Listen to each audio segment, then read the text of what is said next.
Jochen Aperribay, muchísimas gracias por el tiempo que nos regala. Un gusto saludarle. Un placer, Fernando. Bueno, entretiempo de temporadas, ¿no? Descanso para los futbolistas, pero las oficinas de la Real, imagino que arden de lo que se trabaja. Es verdad, arden porque preparar una temporada es difícil, acertar es todavía más difícil y un buen porcentaje del éxito de la temporada está en la preparación de la misma. ¿En qué se ocupa su agenda en un día de pretemporada, en un día en el que se prepara justamente la campaña que viene? Bueno, hoy mi agenda ha sido números, más números. He ido también al centro de entrenamiento a la mañana para tener una reunión con la dirección de fútbol y a la tarde para tener una reunión con la dirección de fútbol y el entrenador. Y luego a la tarde he vuelto aquí al estadio para ver más números y una reunión relacionada con el plan estratégico. Así ha sido. Hace 15 años que toma las riendas de la Real Sociedad. Yo he conversado con gente de San Sebastián que me dicen que, bueno, lo han llamado el Salvador de la Real. Bueno, ¿Qué ha hecho para que le llamen así?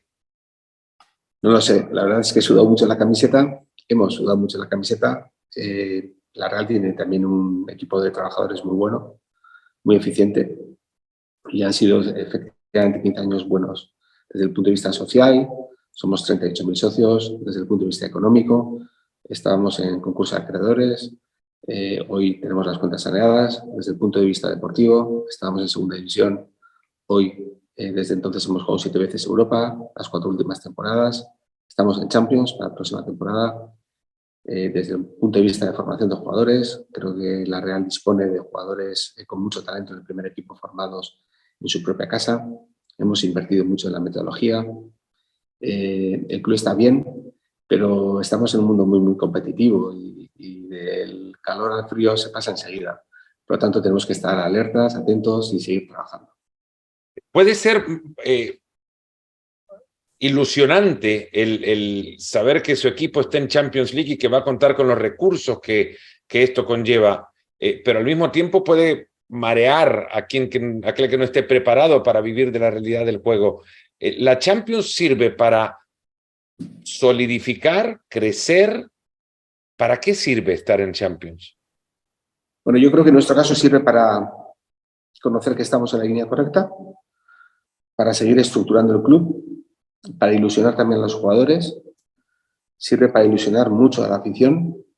Creo que es un paso más en la dirección correcta. Nuestro objetivo no tiene que ser simplemente participar en Champions. Nuestro objetivo, en cuanto a ambición deportiva, debe ser intentar ganar una liga, intentar estar con los mejores de forma recurrente. Y eso un club como la Real Sociedad lo tiene que hacer peldaño. Quizá nuestro primer trabajo es ser los mejores de lunes a viernes, tener el mejor sistema de entrenamiento en la formación, en los mayores, que los jugadores efectivamente cuando están en la Real sientan que aprovechan el tiempo, que pueden seguir progresando. Y de ahí, si juntamos en nuestra cantera los mejores jugadores de cada generación, en un tiempo tendremos un equipo muy competitivo, ¿no? Por lo tanto, nuestros planes, y además de crecimiento, de crecer los números, nuestros planes relacionados con los jugadores, debe tener muy presente el corto plazo, el medio plazo y el largo plazo. Porque si hacemos muchos años bien las cosas, estaremos cerca de éxitos importantes. Me quiero concentrar en un futbolista y no puntualmente en el jugador, sino en el ejemplo que deja, quizás para entender por qué la Real hace lo que hace. Taque Kubo, por ejemplo, tuvo oportunidad de vestirse con distintas camisetas en la Real, en la liga. Es hasta que llega a la Real que se ve su verdadero potencial. Cierto que hay una madurez individual de su parte, pero hay algo que le aporta a la Real que no se lo aportó otro club. ¿Qué es? Bueno, es cierto primero que conocemos bien al jugador desde hace mucho tiempo y es cierto que la Real tratamos de formar a los jugadores en relación con el balón, con una metodología clara de juego, con planes de juego. Eso tiene aspectos buenos y aspectos no tan buenos, pero creo que nuestros planes relacionados con la forma de jugar van a a la forma de jugar de Taque Kubo, ¿no? Y escoger bien a los jugadores que incorporas es muy importante. Muchas veces Roberto Lave, el director de fútbol de la Real Sociedad, suele decir que lo importante son las sumas, la relación entre los jugadores. Que no todos los jugadores entre sí van a tener una conexión futbolística y podemos estar hablando de dos grandísimos jugadores, pero que son diferentes, ¿no? Nos preocupamos o intentamos que esas sumas de jugadores sean las correctas. Y Taque es muy importante para otros y otros jugadores también son muy importantes para él.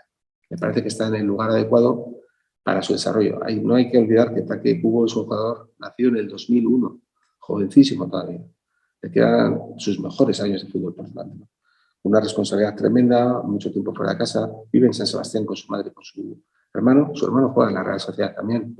El año pasado en el equipo cadete, este año en el equipo juvenil, y lo hace muy bien. Y bueno, es un chaval con principios muy claros, con las ideas también muy claras y sinceramente creo que está en el lugar adecuado y en un lugar en el que se le quiere mucho y le tratamos con mucho cariño para que su formación siga progresando. De nuevo, más que es un ejemplo de lo que hace la Real con un futbolista y lo que ese futbolista devuelve cuando se siente bien en su equipo. Hay otra realidad, equipos en la situación de la Real Sociedad que no conllevan los ingresos de dos o tres grandes equipos en España, Real Madrid, Barcelona, Atlético de Madrid, en cierto sentido se convierten en modelos de venta y compra de futbolistas y establecen patrones de comportamiento temporada a temporada. La Real sostiene futbolistas. Los guardas son como su fichaje, son evitar venderlos. Sí, sí. A ver, un dato es que nuestro equipo el año pasado tenía una media edad de 24 años, 24,5 años. Y la media de pertenencia de esos jugadores en nuestro club era de 8 años. Por lo tanto, si uno comprende que, por ejemplo, Taque Kubo o Momocho entraron en nuestro equipo el año pasado, pues había otros que lo habían hecho hace 11 y 12 años. Genera ese orgullo de pertenencia y generar esa complicidad con el modelo de juego es importante para poder tener éxitos. Nosotros tenemos que ser muy eficientes con los recursos que destinamos, porque si planteamos un modelo futbolístico cada año, significa que vamos a tener que estar invirtiendo cada año y no tenemos economía para poder realizar eso. Tenemos que pensar, como le decía antes, en el corto, en el medio y en el largo plazo y tener un modelo muy, muy, muy claro. El entrenador tiene que saber a dónde viene, pero también nosotros tenemos que saber qué entrenador tenemos, porque la mayoría de nuestros jugadores, el 60% de nuestros jugadores como mínimo de la primera plantilla, están formados en nuestra cantera. Y eso significa que están formados con una educación y con un modelo de juego. Y nosotros siempre insistimos mucho en eso, en el plan de juego y en cómo es su carrera. Por lo tanto, nuestro jugador no puede salir al campo con dudas. Nuestro jugador necesita un entrenador que le explique lo que va a hacer o lo que queremos para ese domingo. Bueno, pues eso también condiciona un poco los jugadores que escogemos, ¿no? Pero eso nos lleva a que se ven muy comprometidos con la idea futbolística de la Real Sociedad. Y ahí se forma pues, un orgullo de pertenencia, ¿no? Para mí es un honor y es un orgullo que no tenga la presión de ningún jugador para poder vender, para que este año se vaya a otro equipo más grande que la Real Sociedad, porque existen equipos más grandes que la Real y hay jugadores que han tenido ofertas. Posiblemente la Champions es una parte importante de ello, pero los jugadores, hay muchos jugadores que han venido antes de vacaciones, hay muchos jugadores que están deseando que la próxima temporada empiece, ¿no? Vamos a ver si la podemos ser. Puede ser una gran temporada para nosotros. ¿Cuántas veces tuvo que decir no por Oyarzábal o por Zubimendi? Muchas, muchas, muchas. ¿Cuántas veces se vio tentado a decir, bueno, al menos le pregunto al futbolista, porque la oferta marea hasta sus oficinas? Bueno, los futbolistas se suelen enterar generalmente a la vez, un poquito antes, ¿no? Porque el entorno de los futbolistas suele estar atento a estas cosas, ¿no? Pero sí, muchas veces hablas con el futbolista, pero él mismo te transmite, yo me gustaría no salir este año, no tengo ninguna intención de salir este año. Por supuesto, si la oferta convence al club y para mí es algo que me cambia relevantemente mi vida o la vida de mi familia, bueno, pues no puedes cerrar las puertas al campo, ¿no? Esto no se trata de forzar, sino se trata de que las personas estén contentas en la Real Sociedad. El camino de un club como el suyo es uno del equilibrio, y salirse del equilibrio puede ser pelear abajo o pelear luego, porque esos números que usted hace en su agenda, como en un día como hoy, no estén equilibrados de nuevo desde las finanzas, pero desde el equilibrio en las decisiones. ¿Cuántas veces se piensa más en comprar que en vender en el día de hoy de la Real? Solo estamos pensando en comprar, no estamos pensando en vender.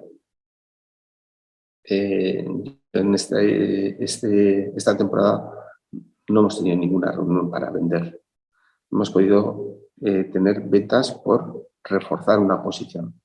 Hemos podido tener salidas por intercambiar un jugador, pero desde el punto de vista de incorporar, de comprar. No hemos tenido ninguna reunión para vender este año. Nunca, en ningún momento he pensado en lo que llevamos de pretemporada o lo que llevamos de mercado en vender un jugador. ¿Y le había pasado en sus 15 años de presidencia? Varios años. ¿Estar en esta posición, en no tener que pensar en vender? Varios años. A ver, nosotros no estamos haciendo solamente el presupuesto de este año, sino también estamos haciendo el presupuesto del siguiente año ya. Y es para tener una orientación. En el fútbol suele ser interesante las ventas cuando te vienen a comprar más que cuando tú quieres vender. Pero lo que se trata es de tener cuentas equilibradas para no estar en la necesidad de vender. No siempre puedes, porque existe inflación y existe, cuando estás muchas temporadas en Europa, por ejemplo, también tiendes a inflacionar las plantillas, pero una mirada al futuro con los números para no tener la necesidad de vender es importante, y a mí me gusta tener esa mirada de forma constante. ¿Ha comprado un boleto ya para algún futbolista que no estaba la temporada anterior para que se suba con ustedes al avión en la gira? Bueno, hemos comprado, lo que pasa es que bueno, pues hay algún jugador joven que teníamos mucha ilusión que se incorporase, que está lesionado, que no sé si va a poder incorporar. No es el momento para decir nombres, porque es el momento para trabajar y para intentar trabajar las operaciones, ¿no? Pero bueno, vamos a ver si queda tiempo de mercado. Tenemos una plantilla muy completa. Tenemos en algunas posiciones más de 2 jugadores, pero 2 jugadores que en cada posición que realmente son buenos. La Real hace 2 años tenía el equipo en segunda división, hace mucho tiempo que no pasaba el segundo equipo. Y si miras los 13 jugadores que la Real Sociedad tiene en los papeles y entre manos, nacidos después del 2000, del año 2000 o del año 2000 para adelante, que ya tienen relación con el primer equipo, entre los que están Takekubo y Momocho, casi todos o todos han sido internacionales sub-21 con España, excepto Momocho y Takekubo, que no son españoles, ¿no? Eso significa que tenemos que mirar en casa, que les tenemos que dar una oportunidad. Eso no significa también que ese jugador va a explotar o vamos a tener pleno rendimiento de ese pues este año, ¿no?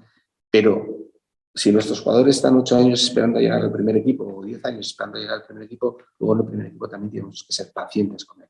La última etapa de formación de un jugador de la Real Sociedad está en el primer equipo. Y el entrenador lo sabe y el director de fútbol lo sabe. Y es muy importante que el jugador sienta esa confianza, que te queda por formar y aquí te vamos a esperar. Y bueno, pues ser buenos en el entrenamiento, que el jugador sienta progreso, es realmente importante. Podríamos estar hablando de jugadores pues como Robert Navarro, como John Pacheco, como Ander Barrenechea, los 2 han estado en la sub-21 este año, o como Viñat Turrientes, o como Urco González Zárate, muchos jugadores, o la Sagasti, muchos jugadores que han sido internacionales en sus categorías, en las categorías inferiores y en la sub-21 de España, o Take, la absoluta de Japón, o mucho en todas las selecciones de Francia, ¿no? Y en la sub-21 francesa. Tenemos mucho potencial. Y eso acompañado con jugadores ya más veteranos que están en las absolutas, pues como puede ser Zubimendi o Yarzábal o Merino, pues jugadores de mucho renombre.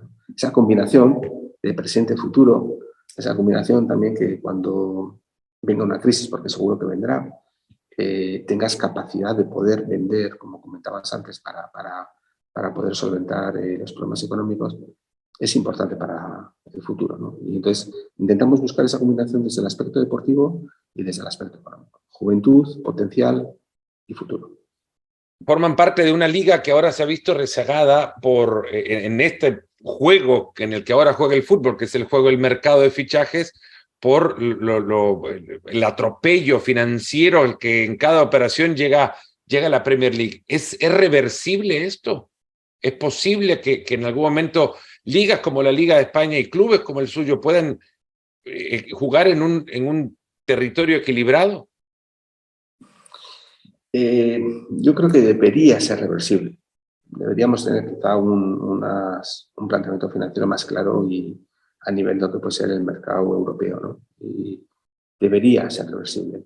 Yo soy un romántico del fútbol. Yo soy un presidente que lleva 15 años en su puesto, que no cobra un euro por ser presidente de la Real Sociedad y que me lleva mucho tiempo de mi vida. La Real Sociedad es una sociedad anónima, pero con aproximadamente 20.000 socios. Nadie controla el accionariado.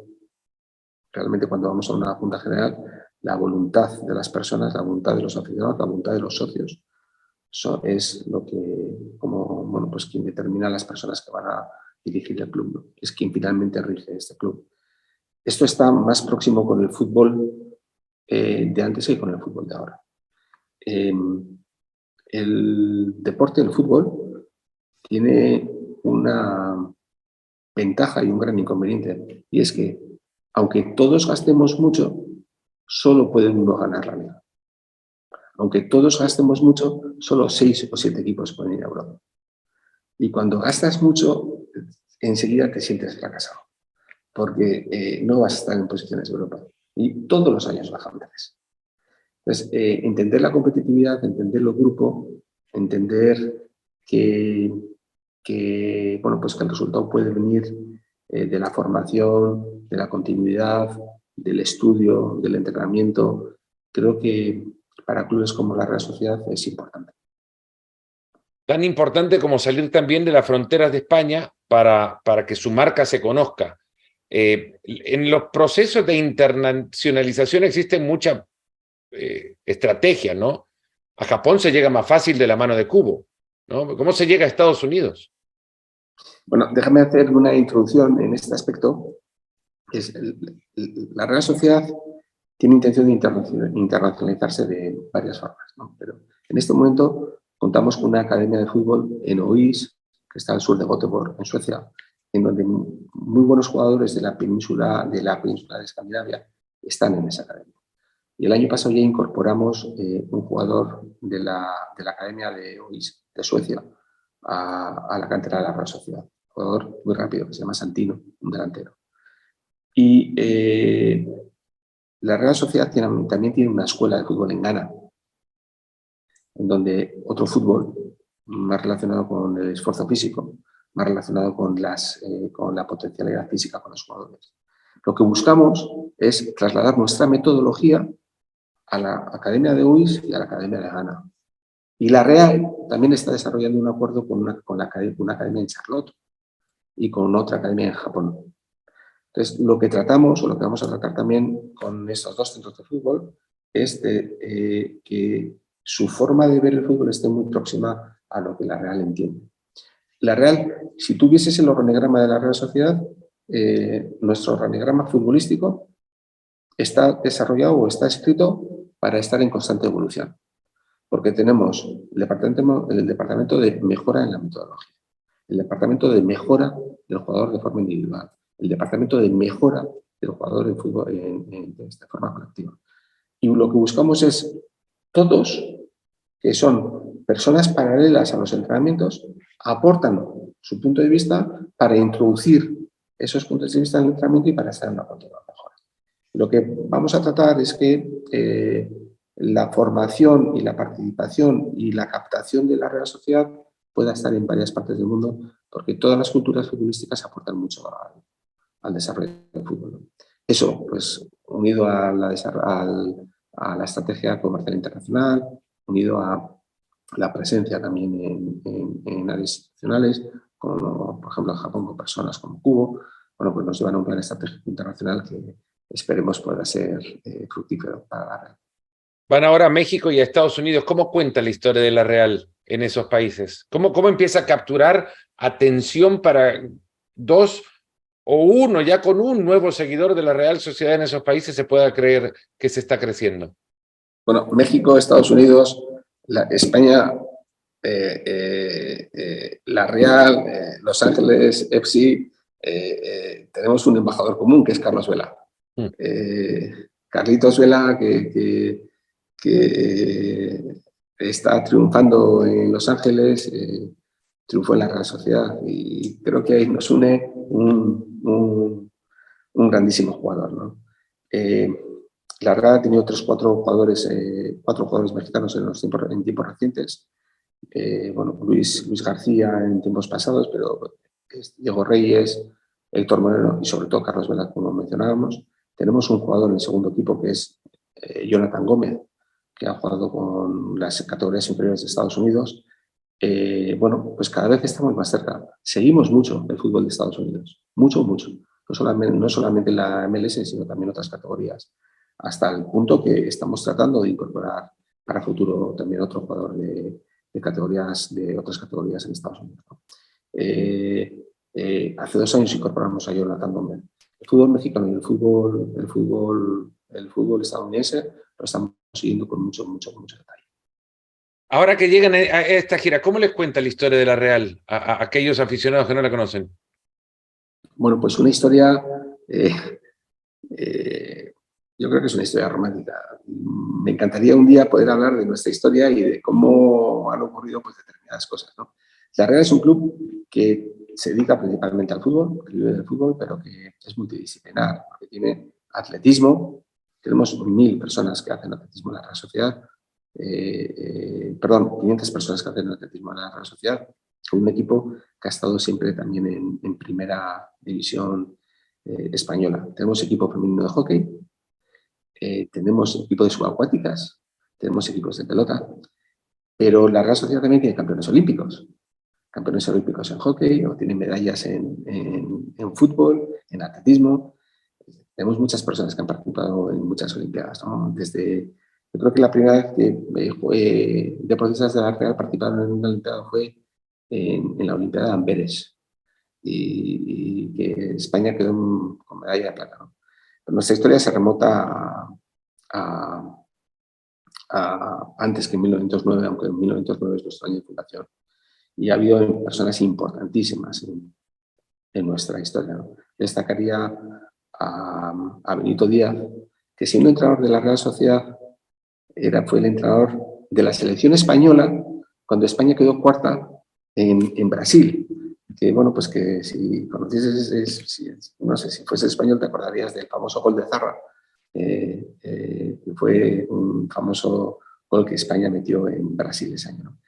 Quizás Benito fue la persona más importante de la historia de la Real Sociedad de los primeros 50 años, porque desarrolló o empezó con la Escuela de Entrenadores de España, con la Escuela de Entrenadores de Francia, cogió a la Girondins de Burdeos, la subió de preferente a primera división, ¿no? De las categorías regionales a primera división, estuvo muchísimos años ligado a la Real Sociedad. Tiene la anécdota que entrenó también a Atlético de Madrid y entrenaba con el chándal de la Real Sociedad. Y sí, pues empezó su carrera en el 17 en la Real, la terminó en el año 52 en la Real Sociedad, ¿no? Y si destacase otra persona también histórica en la Real Sociedad relacionada con el fútbol, sería Luis Arconada en los siguientes 50 años.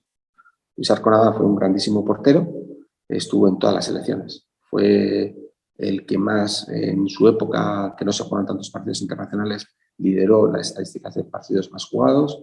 Él, siendo capitán, la Real consiguió 2 ligas, la Real jugó una semifinal de la Champions contra el Hamburgo, participó en selecciones europeas, en selecciones mundiales.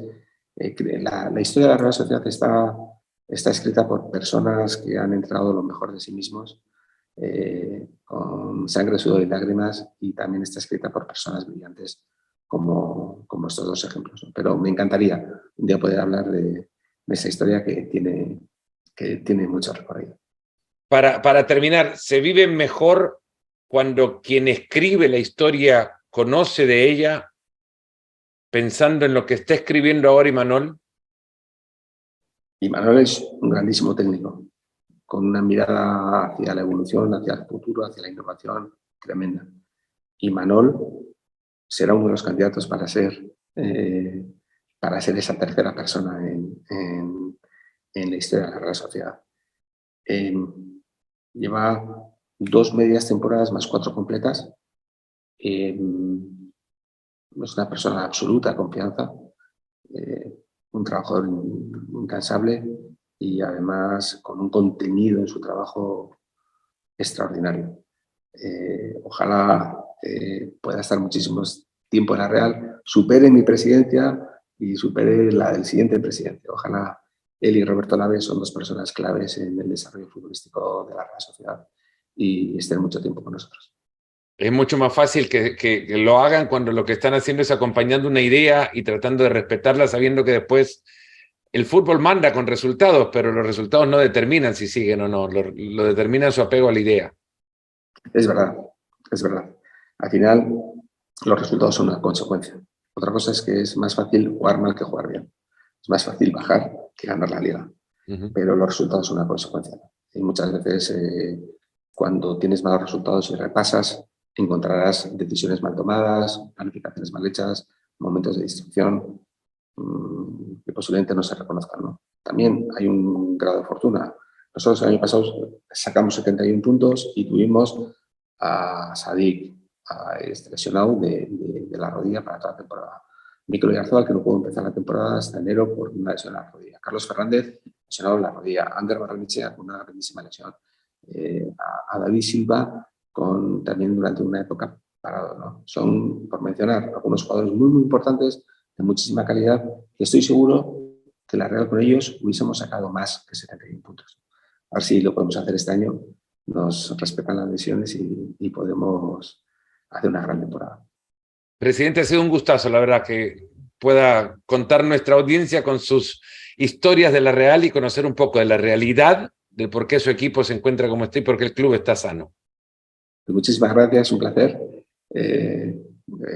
Cuando quieras, porque bueno, yo sigo el fútbol en Estados Unidos, me toca viajar mucho por trabajo a Estados Unidos y siempre estoy mirando la Liga Española y buscando, estoy suscrito de hecho al canal de televisión para poder ver la Liga Española en Estados Unidos y sí, un placer estar contigo, Fernando, que eres una persona muy respetada en el mundo del fútbol y haberte conocido y haber tenido esta oportunidad de charlar contigo ha sido un placer. Muchas gracias. No faltará un restaurante en San Sebastián que algún día nos pueda encontrar sentados hablando de la historia de la Real. Seguro, en San Sebastián se come realmente bien. O sea que ya estás invitado. Me lo han contado, lo quiero saber, lo quiero conocer de primer plato. Un fuerte abrazo y muchas gracias. Muchas gracias.